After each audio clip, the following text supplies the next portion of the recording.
It has come to my attention that I have fallen off of making fun and quirky intros, so I am going to be attempting to bring those back. Hi, I'm Violet Skies, and welcome to my corner of the internet. It baffles me that you have found my small channel. As you can tell by the title, we are updating my reading journal. In my previous reading journal video, I updated everything from January through March. So today we will be covering April through June. Now, before we get started, I would like to blatantly state a couple of things. I have briefly mentioned this in some of my previous videos, but I would like to lay it out front and center. I am a conservative Christian woman. Oh no, a conservative? A Christian? In the book talk and journaling landscape? Oh no, how could this be? This doesn't make any sense. Is what a far left-leaning crazy liberal white woman would say. Now, jokes aside, the reason I put this out there is so that nobody gets confused. I don't want people to think they found out that I was a conservative years later down the road and start trying to cause me trouble. I want people to know where I stand. And also because I see this gaping hole in the book talk community and in the journaling community that is lacking in conservatives and Christians, and I would like to help fill that gaping hole. I know I'm not the only person out there who would love to find a great book talker or a great journaler that shares the same values and belief systems as I do, and it's very hard to find people like that in the arts media landscape. About 99% of all the book talkers or journalers that I come across are these far left-leaning white liberal women, and it's honestly becoming so redundant and annoying. You dare comment something mediocre and you're getting absolutely ravaged in the comment section. You dare think differently and have different beliefs and values as these people, and you're shunned for it. So much for being loving and tolerant. So I have decided to create my own conservative and Christian safe space, if we want to be using the same liberal terms. So now that that's out of the way, you have either decided to A, stay, B, click off the video, or C, if you don't really care and here for all the journal inspirations, then welcome. Now that we have that out of the way, we can now get into the real meat and potatoes of this video. Journaling about my books. Alright, so April, that was 3 to 4 months ago, and also the month where everything fell apart. I read 4 books in April, though really technically 3, but I had already started the 4th book in April, and even though I didn't finish it until June, I'm still counting it towards April. My reading dump was already placed in the April section, so might as well keep it there. Of course, the reading to buying ratio is completely skewed. I ended up buying 8 books in April and read a whopping 1,548 pages. Oh wait, that's actually not too bad. I tested out using transfer stickers for the first time, and either I was doing something wrong or the stickers were kind of old. They weren't really sticking very well onto the page, and I kept accidentally rubbing some pieces of the stickers off the page, so I had to stick some clear tape over those stickers to preserve their images. It's like counterproductive to what a sticker should be. Alright, Crowntide. This was honestly on a whole different level considering I had read the Dueling Crowns book prior to Crowntide. Reading about Grimm and Oro's POVs before reading Crowntide just added an extra layer of meaning and understanding. Everything was going great up until we hit the middle of the book. Everything just completely shattered and I was in utter disbelief. Like, I was ready to come find where Alex Astor lives just so I can tell her to fix what just happened. Minor spoilers, if you have not read the first book of Lightlark, plug your ears. But a big reason as to why I connected so much to Crowntide specifically was because ILLIT and Grimm are married, even though there is an active love triangle going on. I love this level of love and devotion that Grimm shows for ILLIT.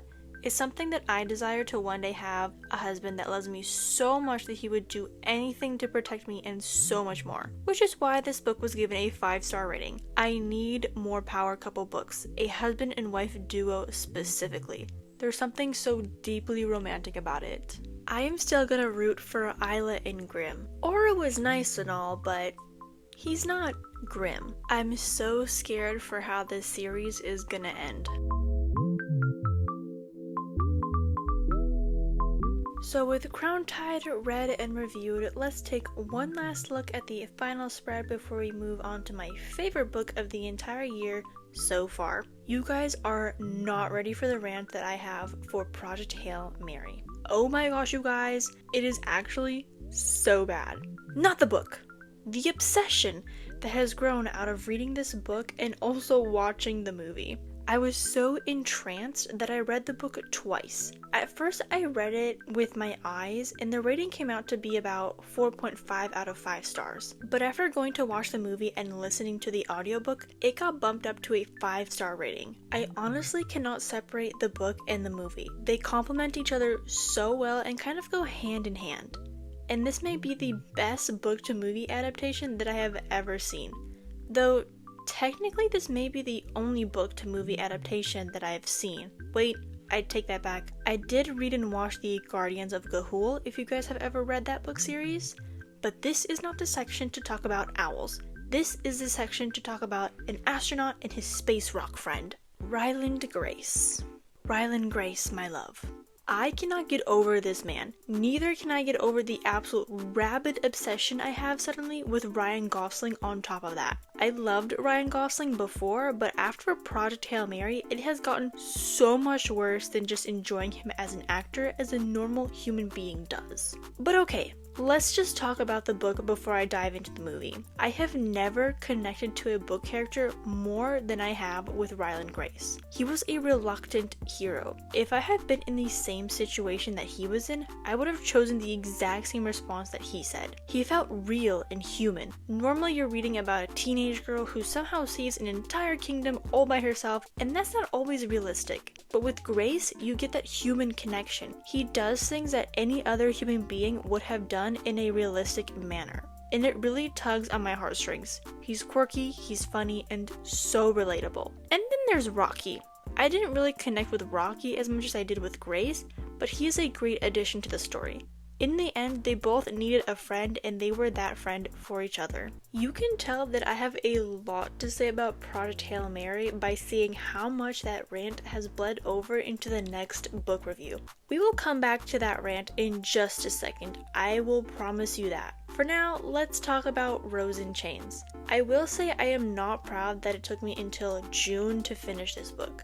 I really did want to read, but so many things seemed to be pressing down on me that it felt like there was no time to read. And also, I was still riding that high from reading and watching Project Hail Mary. I think it might have caused me a massive reading slump. I wanted something just as grand and epic to read, and I fear Rose in Chains was not that thing. I gave this book 3 out of 5 stars. Don't get me wrong, I love the concept, but I think I may have dragged this out longer than I should have. And I think the reading slump was also impacting my enjoyment of the book. I'm pretty sure this book is a dark romantasy considering the certain themes that are explored in there. And honestly, I was really digging it. The concept of an auction was really cool. Using other people as a way to amplify your own powers, meanwhile draining them of their powers. A lot of deep and dark power play going on, and I loved it. Tobin is seriously giving me mixed feelings on his thoughts and feelings on Bryony. This man needs to make up his mind.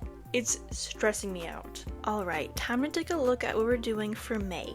Originally, I was gonna do this fairy theme for January, but unfortunately the stickers didn't come in soon enough. Granted, they were being shipped all the way from Germany to the US. I don't know why I thought I might be able to get them in time for January. Unfortunately, I didn't read any books in May. I did slowly continue to trudge through Rose in Chains, but it wasn't a May specific book. I only read about 217 pages the entire month. And since May is my birthday month, I purchased 13 new books and got gifted 3 new books. My birthday is an excuse to buy as many books as I want with no repercussions, aside from my wallet being run dry. Now I kind of figured this would happen, but the stickers are impeding on my calendar spot, so we're gonna have to cut out some dot grid paper from another journal. This is the only journal I have to take paper from, and it's a completely different notebook from the one I'm currently using. This one is a random notebook I bought off of Amazon when I was first inspired to start bullet journaling. And then I quickly discovered brands that sold very high quality and very beautiful journals from Notebook Therapy and Archer and Olive. Though the majority of my money has gone towards Notebook Therapy since that's all I knew at the time, before I more recently discovered Archer and Olive. Oh, and Tifosi. I completely forgot about them, but I haven't purchased anything from them yet.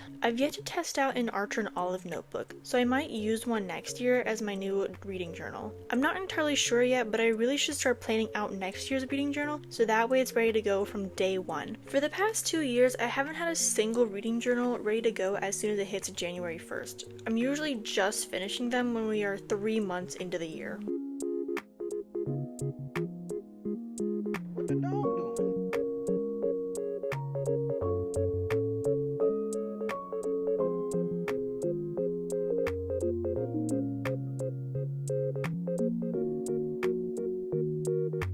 I'm not really sure why it took me this long to set up the May theme considering how simple the concept was, but it's fine. It came out great. Oh, and since I was still technically reading something, I did fill out the genre and format sections. Now, since I didn't read a book in May, this gives me an excuse to do another Project Hail Mary setup. I did my book review, but now I just want something to commemorate Project Hail Mary as a whole. I was utterly knee-deep into the entire Project Hail Mary fan art and lore the entirety of May. I even went as far to have a Project Hail Mary themed birthday party. I was also diving headfirst into all the other Ryan Gosling movies.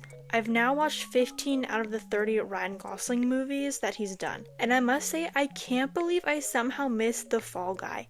That movie was absolutely epic, and I love the whole aspect of Grace and Colt being twin brothers as an alternate universe thing. It makes the fan art so much more heartbreaking. I can't. I know I'm not the only one who's been inside the different alternate universes that involve so many of Ryan's characters. And I can't believe this, but just last night, they announced that Ryan is starring as Ghost Rider in a new Marvel movie. Oh, I'm gonna eat that up. That movie's gonna absolutely explode. I don't know who Ghost Rider is, but I know Ryan is gonna play him so well. I hope they include some little Ken references in there because you can't take the Ken out of this man. I even noticed it in Project Hail Mary. But now we must unfortunately move on from Project Hail Mary and Ryan Gosling and onto the June theme. This theme honestly turned out a lot better in my mind than how I executed it. I had this whole master plan of making this look like a super cool underwater ethereal jellyfish thing, and then it just kind of flopped on me. Very unfortunate. It really hurts when you're a talented artist and things don't turn out as you hoped they would. It makes me look like I'm a fraud of an artist. But anyways, June was not any better reading wise. I only managed to get one book in, and then I went ahead and purchased 8 more brand new books. Love that for me. And only 437 pages read. Genuinely, I don't know what's going on and it kind of hurts. I love reading, but why is it so difficult to read the past few months? Oh, and while in the process of trying to set up this theme, my light blue marker decided to die on me. I really had to squeeze out the last bits of life with this marker. I'm actually surprised that I managed to dry out the light blue marker first out of all of my Tombow markers. I didn't know I was that much of an avid light blue color user.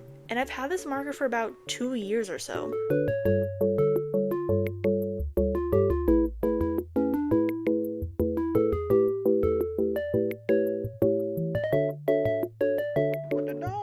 Honestly, not my favorite theme out of the past 6 months, but what can you do? I'll just make a better looking theme for July. But let's go ahead and talk about Coldwire. Now, this one is a doozy. I gave this book 3.5 out of 5 stars. This book honestly would have been a 5-star read had it not had so much LGBT propaganda in it. It was honestly overwhelming and I did not enjoy that aspect of it. Of course, I didn't know that prior to going into the book. I originally really wanted a cyberpunk book to read after watching Drive and Blade Runner 2049. I wanted more of that same epic and neon futuristic vibes, and Coldwire did hit that spot.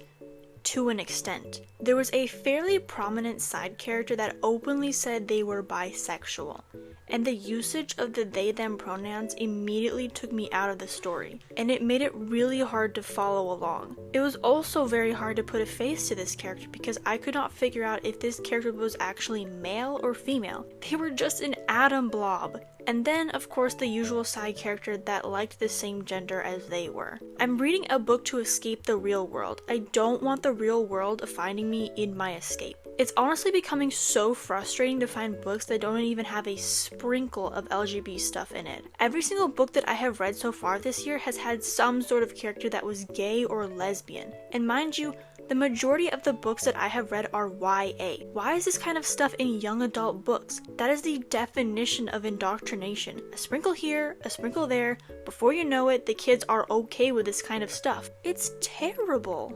But rant aside, I do have to say this book may have had the best plot twist I have ever read. It was definitely a new and refreshing story. The concept of being able to live in virtual reality was so cool. But let's keep it out of real life, guys. It's great in stories, but not in real life. Also, I gotta say, I love how I did the Coldwire reading dump section. This was my first time making neon looking letters and it looks so cool. But now we are reaching the end of the reading journal update. July is our last theme to set up before we flip back on all the progress we've done. And of course the July theme is pretty self-explanatory. It's America's 250th anniversary and your girl is a patriot through and through. So we had to do something very American in my journal. A classic American flag with fireworks and stars.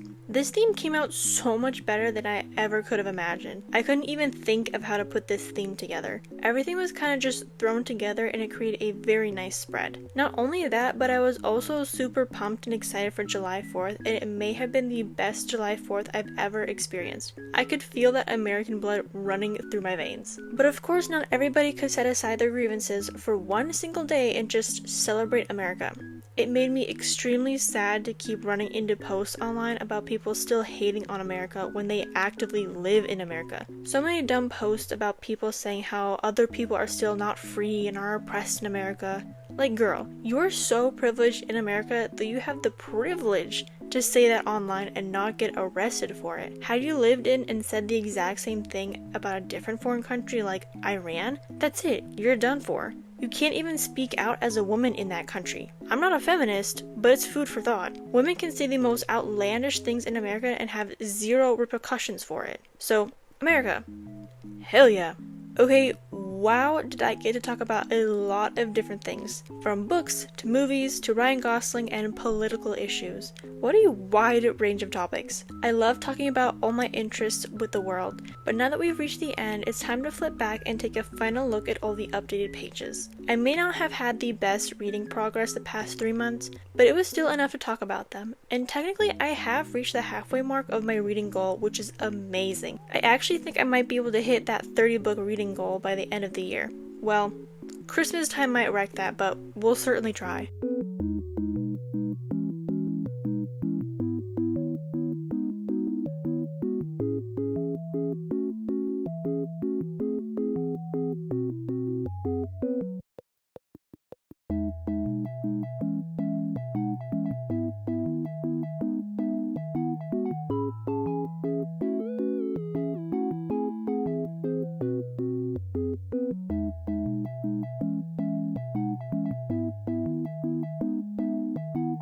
Anyways, thank you guys so much for watching and listening to my thoughts and honest reviews on these books. I hope you have a great rest of your day, and I'll see you in the next untimely upload.